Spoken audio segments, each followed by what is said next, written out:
जय लक्ष्मी माता. श्री नवनाथ कथासार. अध्याय 6. कथा पहिली. मच्छिंद्रनाथांना कालिका अस्त्राची प्राप्ती. श्री गणेशाय नमः. 12 मल्हार तीर्थाच्या ठिकाणी पिशाच्यांना वश करून मच्छिंद्रनाथ पुढे कार्तिक स्वामीच्या दर्शनास गेले.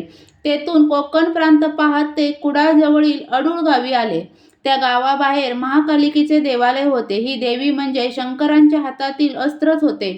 पूर्वी दैत्यांच्या झालेल्या युद्धात शिवजींनी कालिका अस्त्राने असंख्य दैत्यांचा नाश केला. त्या विजयाने प्रसन्न झालेल्या प्रभूंनी त्या अस्त्रशक्तीस इच्छित वर मागण्यास सांगितले. तेव्हा ती म्हणाली, देवा, मी अनेक वर्ष तुमच्या हाती राहून तुम्ही सोपवलेले प्रत्येक कार्य केले आहे.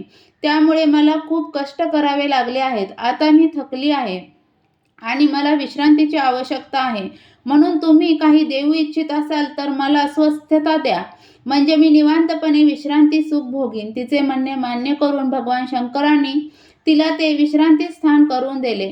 तेथे तिच्या मूर्तीची स्थापना केली. कालिका देवीचे ते मंदिर पुढे खूप प्रसिद्ध झाले.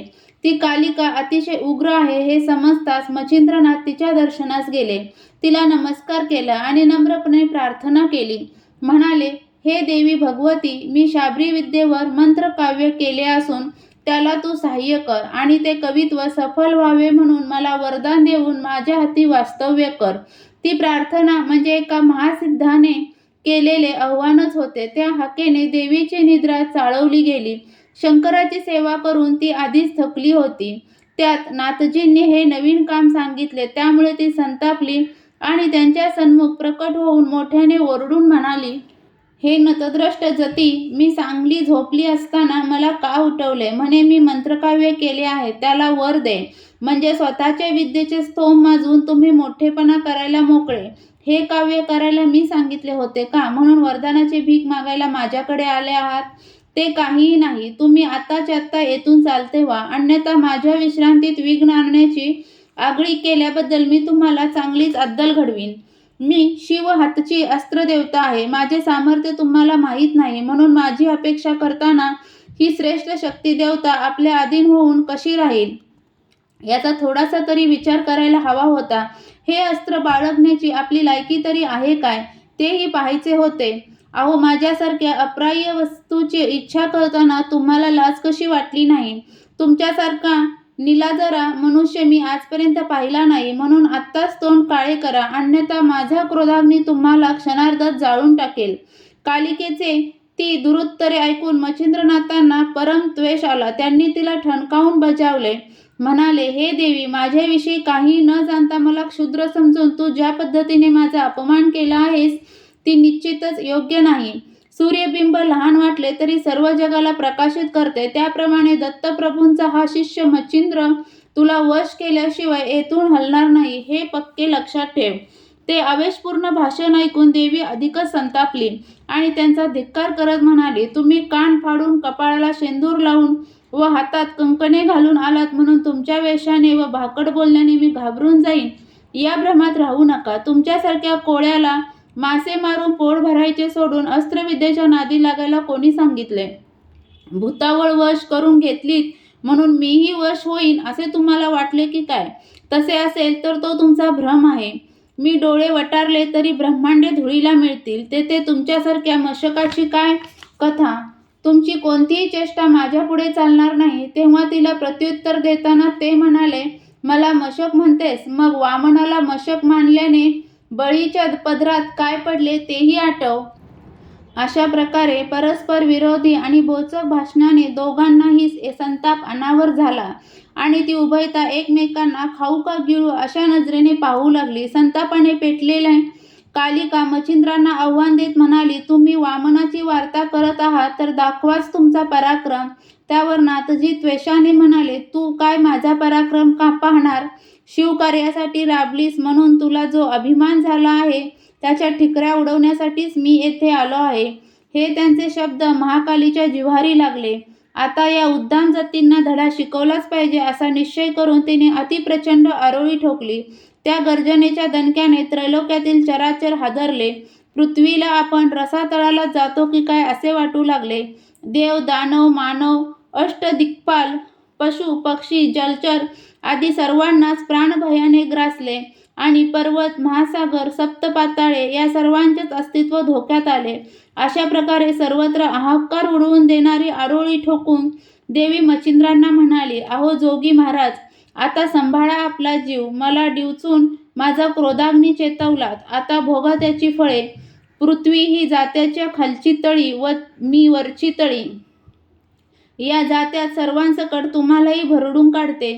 तेव्हा तिच्या दर्पोक्तीवर आपले वाणीरूप टीकास्त्र सोडत ते म्हणाले, प्रौढी, आता पहाच माझा पराक्रम. त्यानंतर नाथजींनी चिमूटभर भस्मावर वासवी शक्तीचा मंत्रप्रयोग करून ते भस्म देवीच्या दिशेने भिरकावले. त्यामुळे प्रचंड स्फोट होऊन सहस्त्र सूर्य एकदम प्रकट व्हावे तसा झगझगीत प्रकाश पडला. दुसऱ्या क्षणी कालिका शक्ती वासवी शक्तीला भिडली. त्यांच्या परस्पर प्रहारांनी दशदिशा हिंदकळल्या. या संघर्षाच्या अखेरीस वासवी शक्तीला गिळंकृत करून अतिकोपायमान झालेले हे कालिका अस्त्र मच्छिंद्रांच्या दिशेने झेपावले. तेव्हा त्यांनी रुद्रमंत्राचा जप करून अत्यंत तेजस्वी असे 11 रुद्र प्रकट केले. त्या महाप्रलयकारी रुद्रदेवांना कालिकेने स्तुती करून शांत केले. तेव्हा नाथजींनी धूम्रास्त्राच्या प्रयोगाने सर्व दिशा धुराने कोंदटून टाकल्या आणि तिच्यावर वज्रास्त्र फेकले. पण तिने तितक्याच चपळाईने ते पकडले व उत्तरेकडील शैलाद्रीवर फेकले. त्यामुळे त्या पर्वताच्या अर्ध्या भागाचा चक्काचूर झाला. वज्रास्त्राचा नाश करून तिने धूम्रास्त्रही गिळून टाकले. हा प्रकार पाहताच नाथांनी पुढचे पाऊल अत्यंत सावधपणे उचलले आणि गुप्तपणे वाताकर्षण अस्त्र योजले. त्या अस्त्राने कालिकेच्या देहात प्रवेश करताच तिच्या शरीरातील वायू खुंटला, अवयवांची हालचाल थांबली आणि आत्यंतिक व्याकुळ होऊन ती आकाशातून खाली कोसळली. जोराने आपटल्यामुळे तिची शुद्ध हरपली.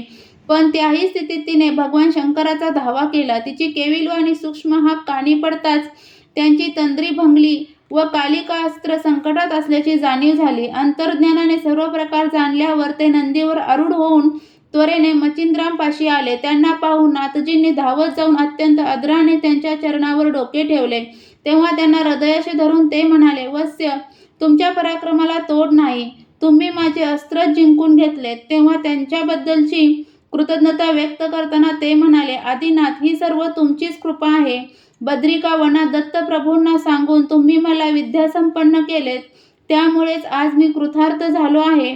तेव्हा भगवानांनी कालिकेला सावध करण्यास सांगितले. ते म्हणाले, प्रभो, तुम्ही आपला वरदहस्त माझ्या मस्तकी ठेवून मी केलेल्या शाबरी विद्येच्या कवित्वाला सफलतेचा आशीर्वाद द्या. तसेच जगाच्या कल्याणासाठी तुमच्या हातातील कालिका अस्त्र मला दान म्हणून द्या. यापुढे तिने माझ्या जिव्हेवर वास करून लोकोद्धाराच्या कार्यात मला मदत करावी आणि माझ्या मंत्रविद्येला सर्वार्थाने उपयुक्त व्हावे एवढीच प्रार्थना आहे. तेव्हा त्यांचे म्हणणे मान्य करून उमानाथांनी तसे वचन देताच त्यांनी वाताकर्षण अस्त्र मागे घेऊन वातास्त्राची योजना केली. त्यामुळे कालिकेला पूर्वस्थिती प्राप्त झाली. शुद्धीवर येताच तिने शिवजींना पाहिले आणि त्यांच्या चरणांना वंदन करून तिचे प्राण वाचवल्याबद्दल कृतज्ञतेने त्यांची स्तुती केली. तेव्हा ते म्हणाले, कालिके, तू आजपर्यंत अस्त्रशक्ती म्हणून माझी सेवा केलीस, तशी यापुढे जगावर उपकार करण्यासाठी या मच्छिंद्रांची सेवा कर. या कार्याला तू होकार दिलास तर मी तुला नागरत्न देईन. ते ऐकून कालिका हसून म्हणाली, स्वामी, मी तुमच्या चरणांची दासी आहे आणि तुमची आज्ञा पालन करणे हा माझा धर्मच आहे. तेव्हा मनातील संकोच काढून टाका. मग मच्छिंद्रांच्या जवळ येऊन ती म्हणाली, नाथजी, शाबरी विद्येवरील तुमचे कवित्व हे श्रेष्ठ रत्नच आहे. त्या काव्यमंत्रात तुम्ही जिथे माझे नाव घालाल तिथे मी उपासकाला सिद्धी देईन. तिने असे वचन दिल्याने भगवान शंकरांना फार समाधान वाटले. तिच्या आग्रहावरून ते 3 दिवस तेथे राहिले आणि तिचे आदरातिथ्य स्वीकारून कैलासाला गेले. तिच्या अनुमतीने मच्छिंद्रनाथ कोकण प्रांतात उत्तर दिशेला निघाले. अध्याय 6 समाप्त.